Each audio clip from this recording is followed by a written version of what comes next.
บายดีมื้อนี้เราจะมารีวิวการเดินทางโดยรถจักรแต่ตัวเมืองท่าแขกแขวงขมวนไปหาเมืองหนองแกงแขวงเพชรสมบูรณ์ว่าเราจะใช้เวลาจากชั่วโมงและใช้ระยะทางเท่าใดตอนนี้ก็เวลา 6:14 นาทีเดี๋ยว 6:30 นาทีเราจะออกเดินทางการรีวิวการเดินทางก็เราจะถ่ายแต่เส้นทางเป็นส่วนหลายแล้วก็บ่อนพักกินข้าวต่างๆแล้วก็ทางเข้าแต่ละจุดของตัวเมืองเส้นทางเข้าเมืองหนองแจ้งเส้นทางเข้าเมืองอนุวงศ์แล้วก็สภาพเส้นทางเป็นอะไรทางดีหรือทางบ่ดีมาติดตามกันเลยว่าจะเป็นอะไรเดี๋ยวเฮาปันเช้าก่อนแล้วค่อยกลับมีขนมปังเลยมารับมือปันเช้าแล้วเดี๋ยวค่อยออกท่าแขกนครหลวง328กิโลจุดมุ่งหมายของเฮาแม่นท่าแขกไปฮอดทางเข้าท่าบกก็สิประมาณอยู่230กิโลไปเดินทางเลย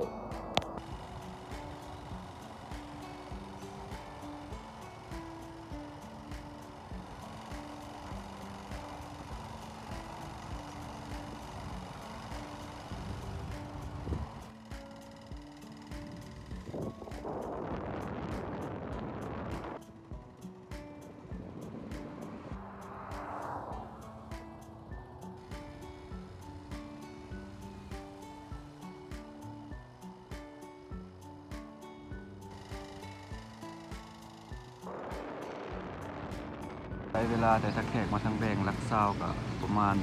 1 ชั่วโมงกับ25 นาทีเดี๋ยวจะน้อยค่อยไปต่อกิน M100 นั่นนึงไปกิน M100 ก่อนพอดีออกมาได้128กิโลแวะกิน M100 เดี๋ยวค่อยไปต่อ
เอาก็จะแวะ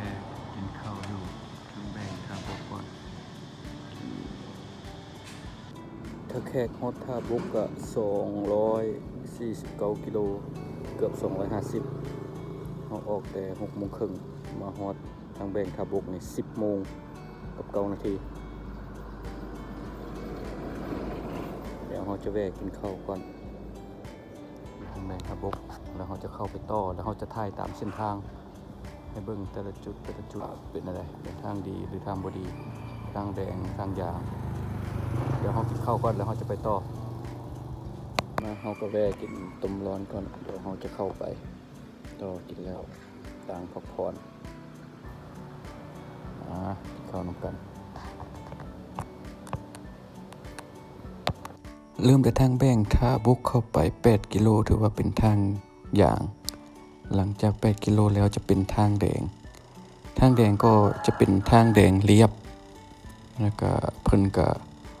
หดน้ำเป็นระยะไปเพิ่นก็แปลงทางได้แล้วก็ลัดทางได้เพื่อแปลงทางหดน้ำแล้วก็ลีดทางแต่ระยะเพิ่นก็หดน้ำคือเห็นนี่แหละเพิ่นก็มีจุดบ่อนหดน้ำแต่รถแห่ค่อนข้างหลายเบิ่งคือเห็นนี่รถแห่นี่เต็มอยู่เพราะว่ามันเป็นเส้นทางแก่แห่ได้รถแห่ค่อนข้างหลายแต่ทางก็ค่อนข้างดีหลายถึงจะเป็นทางแดงก็แต่ทางแดงเข้ามานี่ประมาณ 35 กิโลทางแดงจะเป็นทางแดงเรียบมันก็สะดวกในการไปมาฮั้นทางแดงตัวนี้คือบอกไปนะ35 กิโลมาใกล้ฮอดเทศบาลเมืองลองซานจุดนี้ก็เป็นทางยางเลยแต่จุดนี้ไปฮอดตัวเมืองอนุวงศ์จะเป็นทางยางไปเลยคือเห็นในภาพนี่แหละทางยางเป็นทางยางดีเรียบไปฮอดตัวเมืองอนุวงศ์เลยเบิ่งเส้นทางนี้แต่ว่ารถแห่กันยังหลายคือเก่าไปมาก็ให้ค่อยไปค่อยมาสัญจรเพราะว่ารถแห่หลายแล้วก็เป็นภูสูงสั้นแดดค่อยไปค่อยมา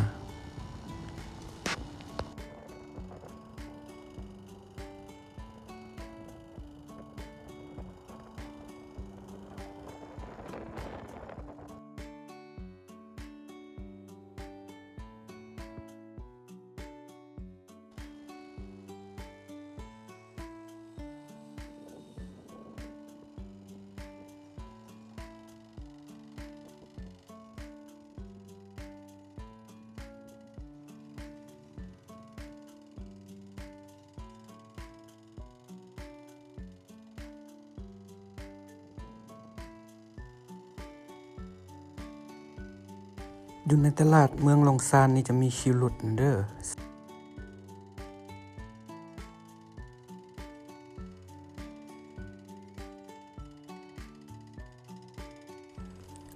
พอเขาออกมาแต่ตลาดแล้วเขาขี่ไปอีกระยะประมาณอยู่100 เมตรจะมี3 แยกพอเจอ3 แยกแล้วเขาจะเลี้ยวขวาเด้อจะไปตัวเมืองอนุวงศ์แล้วก็เมืองลงแจงนั้นเลี้ยวขวาแล้วก็ไปซื้อตามเส้นทางเลย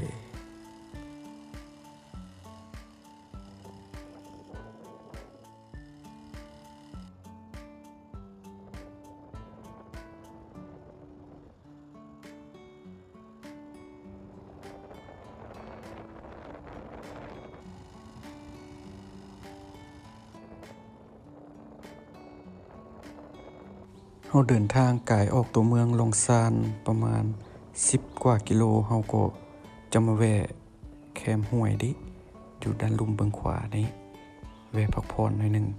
เพราะว่าเราก็ขับมาไกลแล้ว300 กว่ากิโลแล้วเราก็แวะพักผ่อนก่อนหน่อยนึงจุดนี้ก็เป็นบ่อนเราแวะพักรถไกลลงซานหน่อยนึงมีห้วยน้ำเราก็แวะลงมากองขวานี้ห้วยน้ำยังอีกประมาณ85 กิโลฮอดตัวเมืองอนุวงศ์จากอนุวงศ์ต่อไปตัวเมืองลองแจงก็ประมาณ60 กิโลแต่นี่เมืองลองซานนี่ไปฮอดตัวเมืองอนุวงศ์เลยล่ะเป็นทางยางเบิดทางดีแล้วก็แต่ตัวเมืองอนุวงศ์ไปต่อลองแจงก็เป็นทางดีประมาณ 60% หรือ 70% อีก 30% แล้วเป็นทางเปเล็กน้อย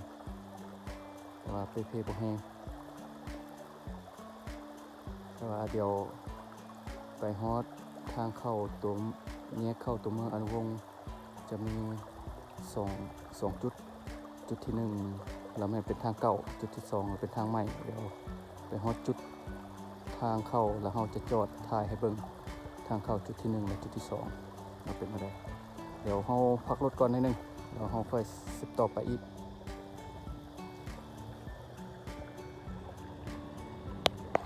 แต่เมืองท่าแขกมาฮอดลองซานนี่ก็ได้300กับ3 กิโล 11:50 นาทีเพราะว่าเราออกมาแต่6:30ก็ประมาณ6 โมง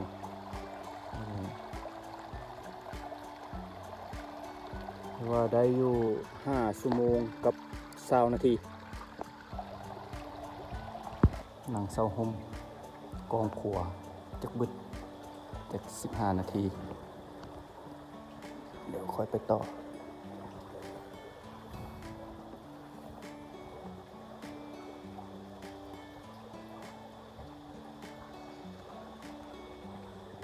ไปบาทนี่เดินทางต่อ จุดมุ่งหมายคือเมืองลองแจง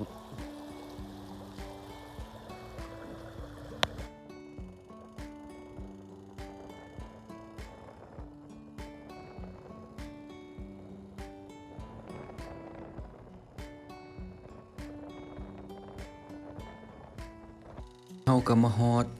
จุดทางแยกสิเข้าตัวเมืองอนุวงศ์แล้วจุดที่1อยู่ด้านเบื้องขวานี้จุดทางแยกตัวที่1ทางเก่าเดี๋ยวนี้เพิ่นแปลงทางได้แล้วนี่ก็เป็นแยกทางเข้าตัวเมืองอนุวงศ์เป็นทางเก่าแต่สามารถเข้าไปได้เพราะว่าเพิ่นก็เฮ็ดเส้นทางแล้วแต่เวลายามฝนบ่แนะนำให้ไปได้แล้วมีอีกจุดหนึ่งอยู่ไปทางหน้าอีกเดี๋ยวเราจะถ่ายให้เบิ่งอันนี้แม่นร้านค้าขายเครื่องมองแยกนี้ทางเข้ามาแต่พุ่นเดี๋ยวเราสิไปอีกจุดหนึ่งตัวทางเข้าเพราะว่าทางตัวนี้เราจะไปทางซื่อหันไปลงแจงเลยอันนี้เข้าทางอนุวงศ์ไปซอดบ้านทุ่งหักทุ่งคูนเป็นทางเก่าเด้อเดี๋ยวไปฮอดอีกจุดหนึ่งเขาจะถ่ายเบิ่งอีก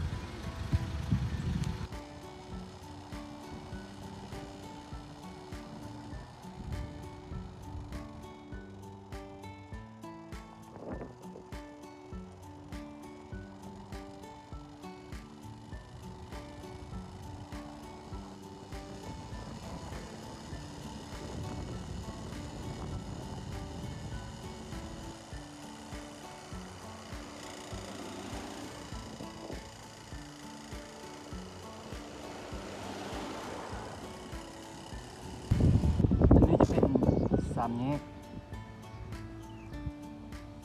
ไปเบื้องขวานี่แม่นเข้าไปตัวเมืองอนุวงศ์27กิโลไปซื่อนี้ไปทางลงแจ้งอีก50กิโลอันนี้แม่นทางเข้าตัวที่2ตัวนี้เราเป็นทางยางไปเลย27กิโลเข้าไปตัวเมืองอนุวงศ์เลยลงแจ้งไปทางนี้เดี๋ยวไปฮอดนี่ประมาณหน่อยหนึ่งแล้วมีสามแยกน้ำย้อนอีกเดี๋ยวเขาจะถ่ายให้เบิ่งอีกสามแยกน้ำยอนเพราะว่าบางคนจะหลงมาว่าไปลงแจ้งไปทางใดอันนี้เพิ่นสามแยกน้ำมูเนาะเด้อปลายมาแต่ทางหลังแล้วจุดเข้าตัวที่2คือบอกไปนี่ก็แม่นเส้นทางที่เราจะไปเมืองลงแจ้งอันสิ่งก่อสร้างหรือว่าอาคารนี้แม่นที่เราเห็นนี่แม่นบริษัทภูเปียไมนิ่งนี่แม่นสามแยกน้ำยอนเขาขี่มาแต่ลงที่สามแยกน้ำยอนอันนี้ทางไปท่าเรือน้ำยอนหรือว่าขี่รถจักรไปแล้วลงเรือไปบางเบียงไปแต่ลงแจงนี่เขาจะไปซื้อนี้ลงแจงแต่นี้ไปแล้วแม่นทางจะเพเล็กน้อยกับโบแห้งประมาณ10 ปลายกิโลแหละเหลือนั้นล่ะเป็นทางดีปอดจุดฮอดลงแจงพูดเดี๋ยวเราจะถ่ายให้เบิ่งเส้นทางไปลงแจงตัวทางมันดีกับทางบ่ดีจนไปฮอดทางดีก็จนไปฮอดสนามบินลงแจงเดี๋ยวเราจะถ่ายให้เบิ่งเป็นระยะไปเส้นทางตัวนี้ก็แม่นบ้านน้ำยอนคือกันแต่ว่าเฮือนติด2ภาคทางเลยเส้นทางจะแคบ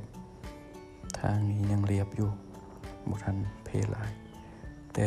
บางจุดจะเพหลายเส้นทางไปลงแจงตัวนี้ยังมีเพอยู่ประมาณ10 กว่ากิโล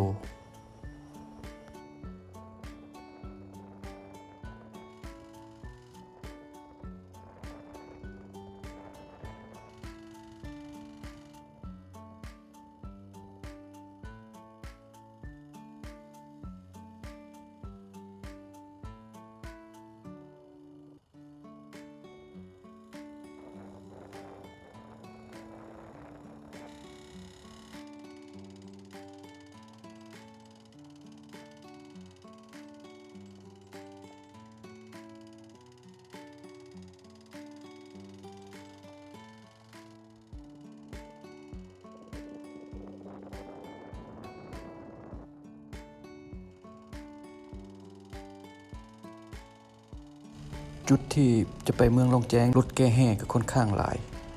ทางก็เป็นขุมเป็นบ่อหลายประมาณ8 กิโลแหละทางยากเป็นทางแดงมันจะยุ่งยากเพราะว่ารถแก้แห่เล่นหลายเห็นในทางมีการเปเพ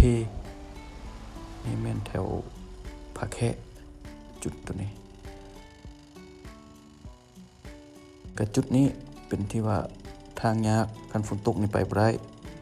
ทางขึ้นภูลงภูแต่เฉพาะรถส่วนตัวรถแก้เครื่องยังจะใส่โซ่ในติดรถนั้นเพื่อจะไปได้แต่ตอนนี้ยังไปสะดวกสบายเพราะว่าเป็นยามแล้งคันเข้าฤดูฝนนี่ไปยากหลังจากวิทย์ตัวนี้แล้วก็เส้นทางนี่เป็นเส้นทางอย่างไปเลยสะดวกไปขี่รถไปสะดวกสบายเส้นทางอย่างจนฮอดตัวเมืองลงแจ้ง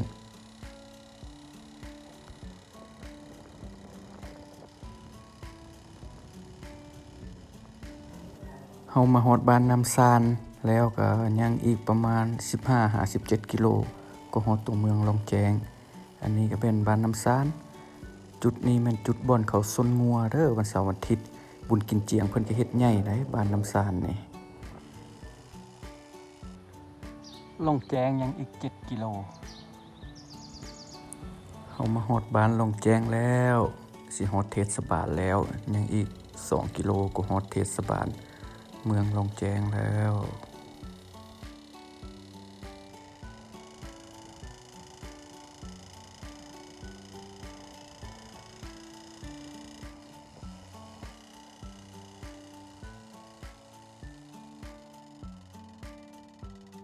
เฮาก็มาฮอดสนามบินลงแจ้งแล้วเมืองลงแจ้งแขวงไสสมบูรณ์เฮาใช้เวลาอยู่8 ชั่วโมงกับ18 นาทีระยะทาง400กับ4 กิโลน้ำมันเฮาใช้ไปทั้งหมดอยู่ประมาณ 160,000 กีบเฉพาะมาฮอดพี408 กิโลว่าการเดินทางเท่านี้ก็สิ้นสุดมาฮอดนี้แล้วเนาะแต่ว่าขอบใจที่ติดตามเดี๋ยวคลิปหน้ามีอย่างสิอัพลงให้เบิ่งอีกฝากติดตามเด้อขอบใจสนามบินเมืองล่องแจ้งเฮาก็มาฮอดแล้วเมืองล่องแจ้งนั้นเป็นวัดเมืองล่องแจ้งเทิงๆมันสันภูหมอกสนามบินเดี๋ยวเฮาจะพาขี่ขึ้นไปเทิงนั้นเบิ่งแล้วก็เข้าเบิ่งเส้นทางตัวเมืองลองแจงหน่อยนึงแล้วก็เบิ่งเฮือนในพุ่นบางเป่าหน่อยนึงเอาที่ขี่รถถ่ายให้เบิ่ง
มาฮอดนี้การเดินทางของเฮาก็ถือว่าสิ้นสุดเนาะเดินทางแต่ตัวเมืองตะแคกแขวงคำมวนมาฮอดตัวเมืองลงแจ้งบ้านลงแจ้งแขวงไสสมบูรณ์ถือว่าสิ้นสุดการเดินทางคลิปหน้าเจอกันใหม่เด้อขอบใจที่ติดตามสบายดี